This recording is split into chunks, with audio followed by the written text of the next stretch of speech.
We're now going to go live to Cedars-Sinai, and Sushil Kodali from Columbia University. All of you must know who he is. Sushil, will you join me up here, please? So you're going to be moderating, and I'm leaving the rest of this meeting to you, Sushil. And Dr. Sharma will be on his way. Okay.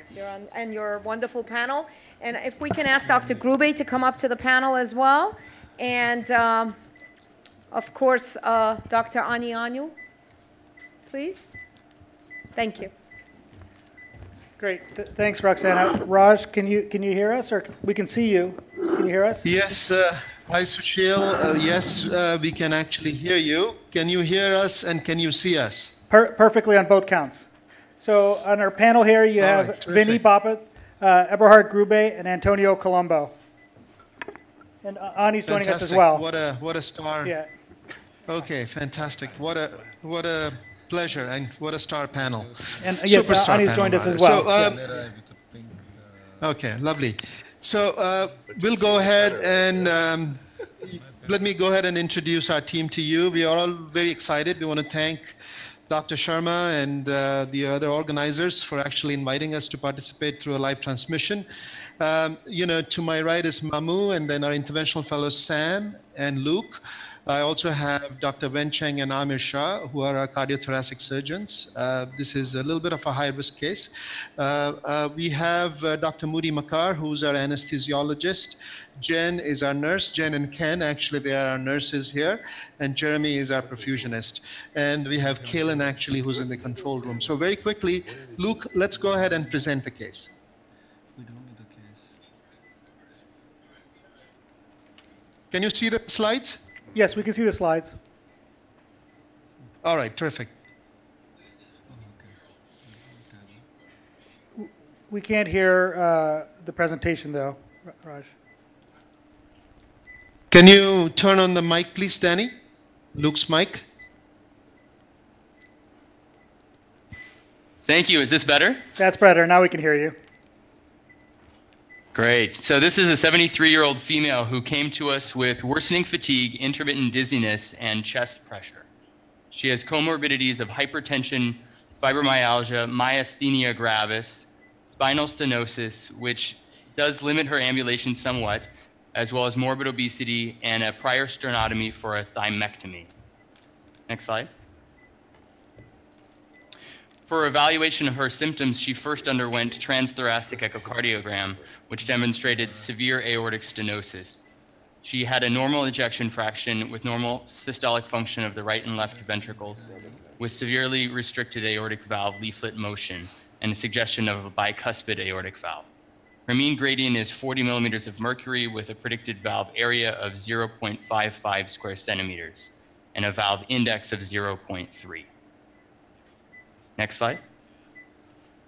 On further evaluation, angiography demonstrated normal coronary arteries. Next. On CT, she was found to have an annulus of 497. Today's esophageal echocardiogram, as we'll show in a second, demonstrated a valve area of 505 with an annulus of 23 by 29. The aortic valve was confirmed to be a type 0 bicuspid valve with severe calcification of both leaflets. Next. Both coronary heights were adequate.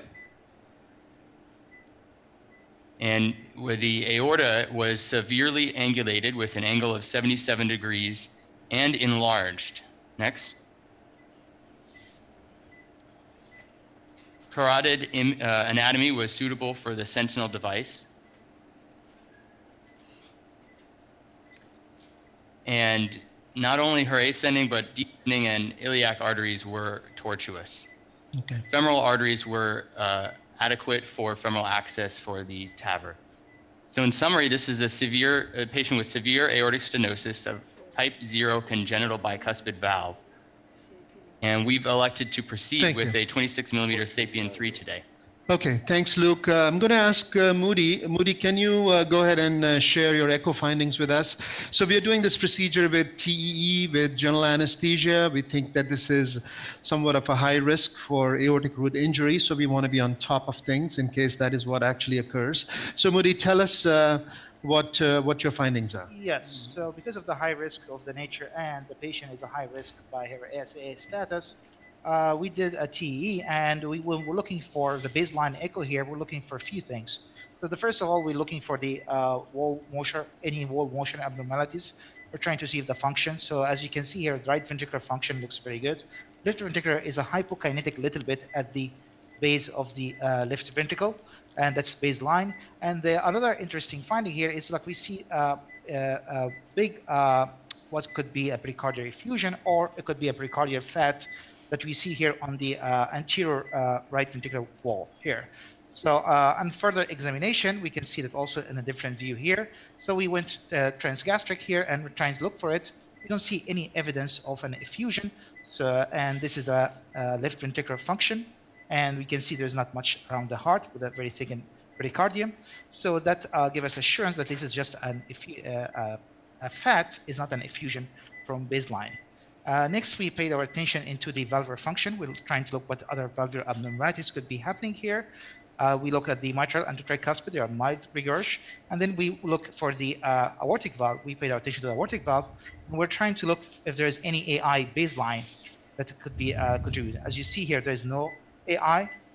And we get into the short axis view here, and we find it confirmed the CT finding that is a true type 0 bicuspid valve with only one commissure here.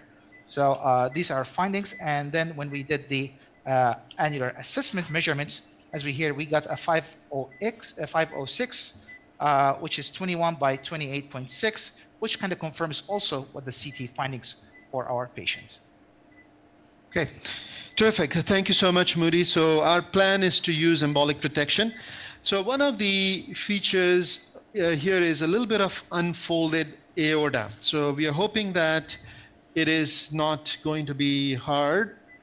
Okay, so let's hope it's, you know, and we did actually have to use brachial access here because this patient's radial artery was actually occluded.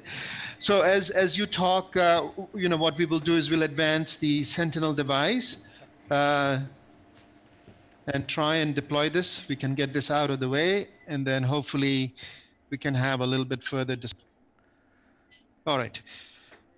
So we will deploy the first filter. It's clearly in the aorta, so we'll pull back.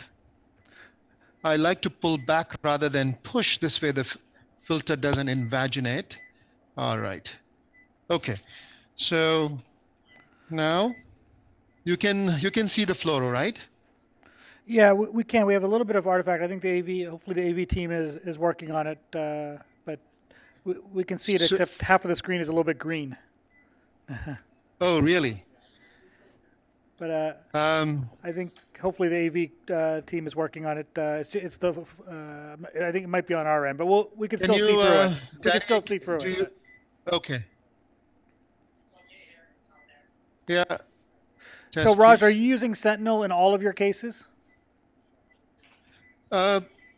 We do start off with the intention of using it in every case. Clearly, some cases are very hard. I have to say there are 10% of the patients where we clearly struggle. And give us a little test, please. All right. So can you, yeah? So you see that the wire is going up the carotid, so that's good. Now we've pulled back the filter. All right. Okay, so now we're going to deploy the filter in the carotid. So it's a nice example. It doesn't Okay. really add much time to the case. It's probably about, from the time you started advancing the Sentinel to fully deployed, less than 2 minutes. I mean, obviously time to get radial access, that does add a little bit, but in terms of actual procedure time, maybe 10 minutes to the procedure. Okay, so let's just go ahead and just take a picture here just to show. So, all right, so you can see that the two filters are nicely positioned. So I think now I wanted to get this out of the way, but I'd like to go ahead and actually ask you if you have any questions about the case. Do you So maybe I'll ask, agree with we our have, strategy of, yeah? we have a surgeon, Vinny is on the panel. Vinny. Yeah? So Vinny Bob's on the panel. So, you know, you have a type 0 bicuspid. We have these discussions all the time. Type 0 bicuspid, the ascending aorta is just under 5, 4.9. You know, when someone's high risk, decision making is different than when someone's intermediate risk. One, the surgery versus TAVR. If you don't meet, say the aorta doesn't meet criteria, do you think this is protective enough that you can do the TAVR and watch the aorta in an intermediate risk person? And two, what are your concerns with TAVR in this type 0 bicuspid? So I think first issue is the ascending aorta. If ascending aorta is already 4.5, it's an independent problem because it's because of fibroelastic deficiency associated with bicuspid. So in an intermediate risk, I would be hesitant to do a TAVR and then watch the aorta because most likely this patient will need an intervention just on the aorta. True bicuspid like this patient, you could see it was not very calcified, the leaflets. The fixation is essentially because of the ellipticity of the bicuspid. And as Eberhard taught us a few years ago in his lecture, that you could actually fix the device within the leaflets. But however, it is undersized most of the time. So I think in an intermediate risk patient, I would be careful about doing a TAVR at present. This patient is morbidly obese with multiple problems, so prior maybe surgery, worth trying. Yeah. I mean, Any other thoughts? Yeah. Sushil, I think the prior surgery was a thymectomy, so that doesn't really count. Vinny, my question really is why this is not a surgical candidate, and it wasn't clear to me why, because you have somebody with a bicuspid valve that's off-label with a dilated ascending aorta. Is that not a class 1 indication for surgery, Vinny? I agree. I think it varies from center to center at present. I cannot pinpoint exactly. I think this patient was seen by surgeons who work with Raj, and she's morbidly obese. There must be something else. Now, one should keep in mind that there's one factor which favors TAVR, is the EOA you get for a particular aortic root. And if she is morbidly obese, for example, with these dimensions, the surgical valve which you can implant will be always slightly smaller than the TAVR valve you can implant. So I think taking variety of things into consideration, maybe this one would lean towards TAVR if you have seen the patient. But I agree with you. That's why our threshold of doing TAVR in bicuspid actually is very, very high. I mean, we tend to consider them for surgery rather than TAVR at present. Eberhard, Antonio, your thoughts, or in terms of device choice, you have access to different devices in Europe. Do you have a preference in these type of bicuspids, one device over another? Do you think it matters? Do you change your deployment strategy? Do you BAV before in all these patients? What are some thoughts? In this case, I like to use the Sapien, but of course, in our center we are forced by the price, so we cannot use the Sapien at all. So the choice is very simple. Regarding the size, in bicuspid we tend to implant higher at the level of the valve. So we do the measurement as standard as the annulus and the measurement as the level of the valve. And we take into account also the measurement at the level of the valve, which are usually smaller than the measurement in the annulus. So, Vinny, I want to ask you a question in terms of surgery. So, you would basically do a Bentall on this patient? Is that what you would do? Which would be a very big operation in somebody who's obese, has myasthenia gravis, and spinal stenosis and limited mobility as well. Right. Means I think hardly moves. In this particular patient, Bentall is a very big operation. So I think we had this discussion, and Dr. Amir Shah is actually an aortic surgeon. He's here with us. And, considering all of these comorbidities, he thought it was reasonable to go ahead and do a TAVI. And I think one of the other things is that you could combine TAVI with, rather than do a Bentall, is actually with a a wrapping operation, right? So that you can wrap the aorta where you don't have to put the patient on pump. So this is yes, you would need a sternotomy, but, and Amir doesn't have a mic, but, so I think so that was also a consideration that we would watch and then see, and if necessary, then we would actually do that. So is that a reasonable strategy? I think I didn't catch the dimensions of the aortic root itself, but in this particular root, Oh, no, It was 4.9. Yeah. No, sorry, No, the the ascending root was wasn't 4.5. enlarged. On the root aortogram, wasn't the that root large. wasn't yeah. enlarged. So Just the this could ascending. be, I think Amir will agree that this could be ascending and AVR rather than a root and Bentall, which is not necessarily a very intense operation. On the case of wrapping, I think we all have learned that the latest, which last 3 years, a trial led in UK, the results are not out yet, but these operations are very complex. And just wrapping the ascending aorta never works. So it has to be, I think that's a much more complicated operation than just doing ascending and AVR. However, I think in this patient, which was, you could lean either way, and you will, of course, have to watch her ascending aorta in future. Sure, absolutely. And I think, we do realize this is a high risk. I think, even the chances of hurting the aorta as you're trying to bring down the system, and of course, the risk of aortic root injury. So by no means do we take this lightly. I just want the audience to actually know that. But nonetheless, given, when we saw this patient, given everything, we thought that this was a reasonable way to move forward. And I think the point is, it is very, I think I completely agree, it's very reasonable. I think it's just, this is the new heart team. These are the discussions you're having about how to best approach these complex patients, and I think that makes perfect sense. Eberhard, you had some comment? Did you have a comment, Eberhard? You were mentioning about different devices, or how you did? Yeah, I have to say, I'm thinking, right now I'm thinking a lot about what we've learned from the from the patient prosthesis mismatch paper that just came out. It was shocking to me that even the TAVR population, we had such a big PPM percentage. So I'm not sure whether I would use a SAPIEN here, given that paper, and that's why I'm saying I'm struggling a little bit, because with a zero, you know that you won't have a full expansion, most likely not anyway. So maybe there is a case for an So Evolut. as you saw that while we were talking, we were able to cross the valve. We got lucky, and normally with bicuspids, we will go ahead and pre-dilate. So you can also see the tortuosity in the aorta. Yeah. So it's going to be interesting to see how the TAVI system will actually track.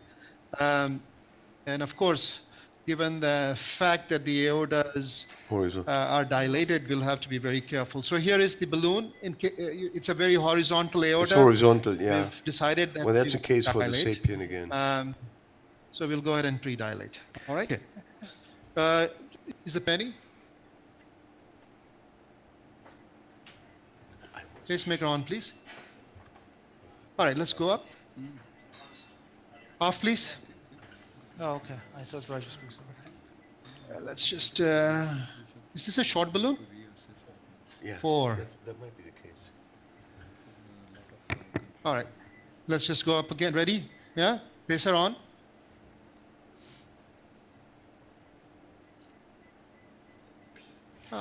So Raj, do you really Off, think you please. do something with You saw that zero? we've lost our wire position, so we'll have to recross, but let's do so.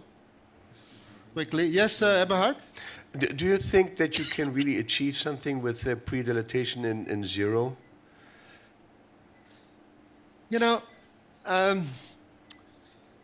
I mean, just I don't that know. it's so horizontal that I thought that it may be hugging the outer curvature and any resistance. But maybe you're right. I think in bicuspids, we tend to do it, and that's the reason we did it. Could we have done without it? We've always Yes. routinely done it in bicuspids as well. I do think you get some opening, and you also get a sense of how the valve is going to deploy. I think one of the challenges in these especially these type of type 0 bicuspids, what that balloon did is what can happen during valve deployment. And what Antonio's point of deploying the valve high is an important one. part of it is on the Sapien, these leaflets can be very long and they can be very calcified. So if you position at the annulus, and as you deploy a Sapien, the balloon is going to inflate first.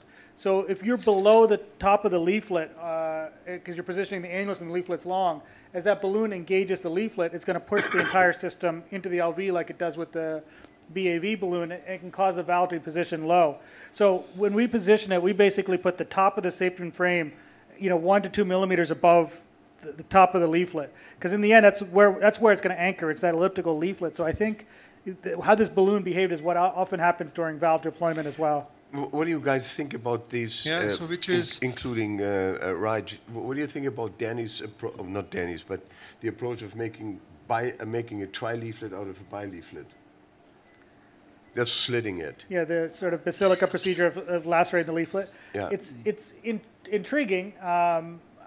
It's gonna. I don't know. Some of these leaflets that leaflet was pretty well calcified. I think you can do it. What additional risk are you taking by doing so? Yeah. How much does it add to the procedural risk? And I think trying to really prove benefit is one of the challenges with those techniques as well. But if you go supraannular, you don't really need that. No, I agree. All right. So we are across again. I think what's the balloon size, Raj? Sorry, Abraham, what was your question? 26. The balloon size? The balloon size, no. The balloon size was only 20, actually. We just wanted to, and the valve that you selected is a 26? 26. So I think... yes. So we've decided to use a 26 balloon, 26 valve. See, from the behavior of this balloon, 26 looks really very, very appropriate, maybe even too generous, but certainly is not small. Yeah, I think that's the challenge. The question is, go ahead, sorry, Raj, go ahead. So we're going to go ahead and just go with the valve this time. I think that's very reasonable. Okay, and hopefully we won't regret. Wow. We tried. Gave it a good faith effort to pre-dilate. Raj, do you think 26 is too big? Would you place maybe a couple of cc less, considering the behavior of this balloon? Yes, it's very important. So, Dr. Wen Cheng is going to take it up. Did we take a cc less? Or, he will actually feel it, we will see it, and if necessary, we're going to leave a cc, maybe even 2 cc's, back in the inflation device. So we agree with you. So it's one of those things where you have to, he'll also watch the dial and see what the pressures go up to. Typically when they start going above 6, we worry and we sort of... a concern in this patient, the behavior of this very small balloon. We share your concern, and we are, we are concerned as well. I think so we will Raj assemble is his team is incredibly experienced, done thousands of cases, and one of the things he's done is figure out what are the risks, what are the complications I'm worried about. And in this type of aorta, he's worried about a horizontal aorta, bicuspid valve, very calcified root.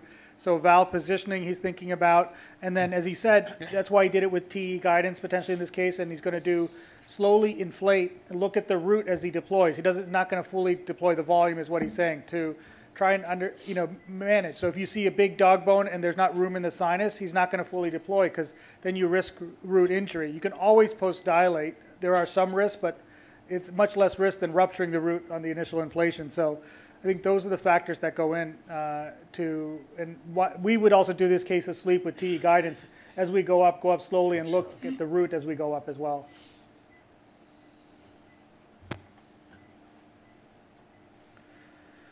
But in terms of valve choice, horizontal aorta, the tip deflection of the SAPIEN 3 really does help in terms of coaxial deployment and sort of navigating, because he doesn't want, this is an abnormal root. And so if he pushes on the outer wall, this is where you get root injuries, dissections, and things like that. So he's really staying off the outer wall. As you see, he flexed and came off the outer wall as he passed.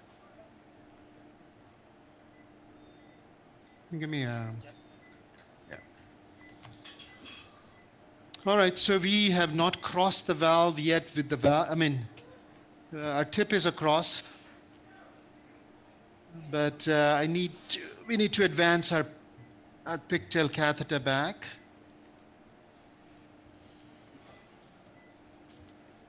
Just at the tip. All right.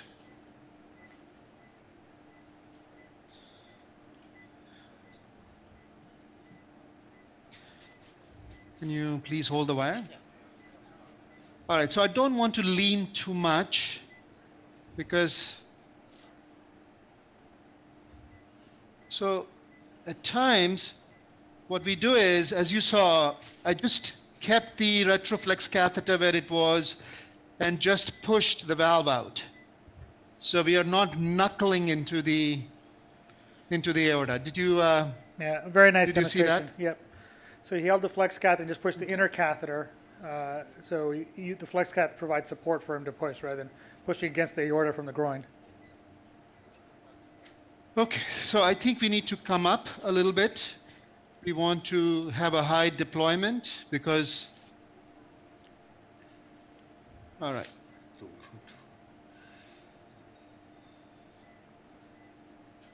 Okay, let's take a picture and understand this a little bit better. So we are just going to take a picture without deployment. Okay? Pacemaker is ready. Pacemaker on, please.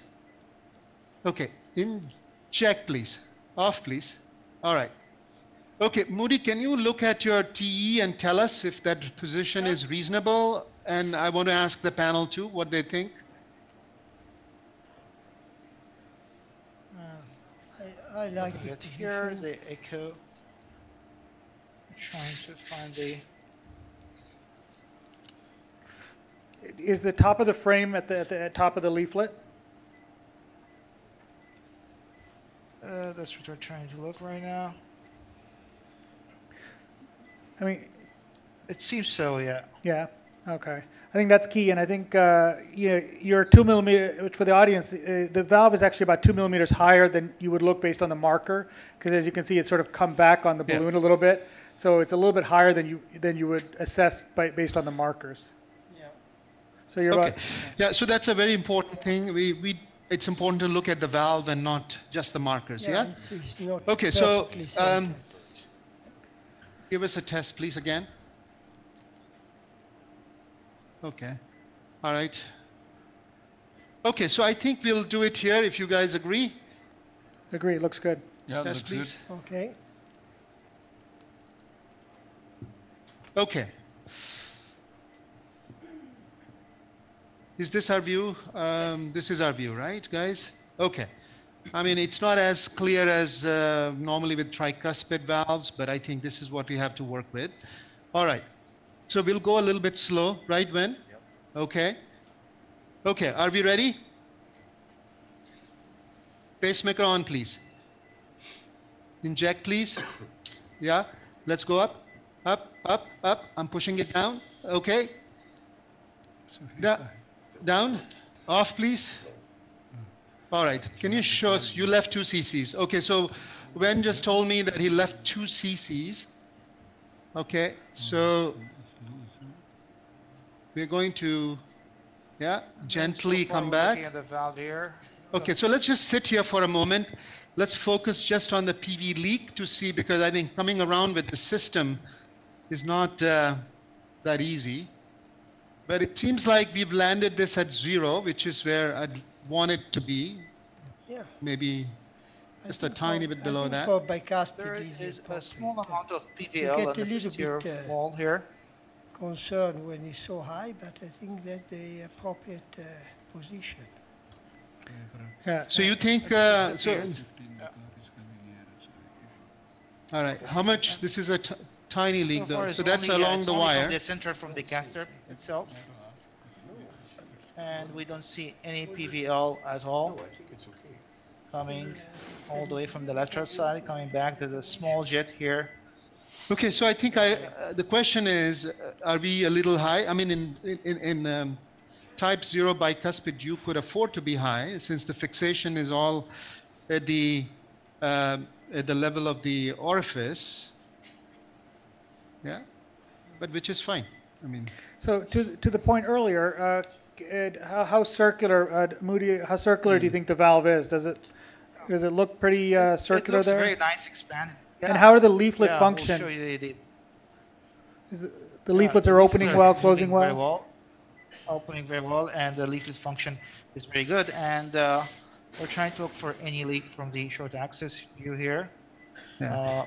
So those, our wire is still leaning against the leaflet, and the only reason I haven't pulled back is I don't want to go back again. I mean, if you want to go back again, this is the time. We can go back in and...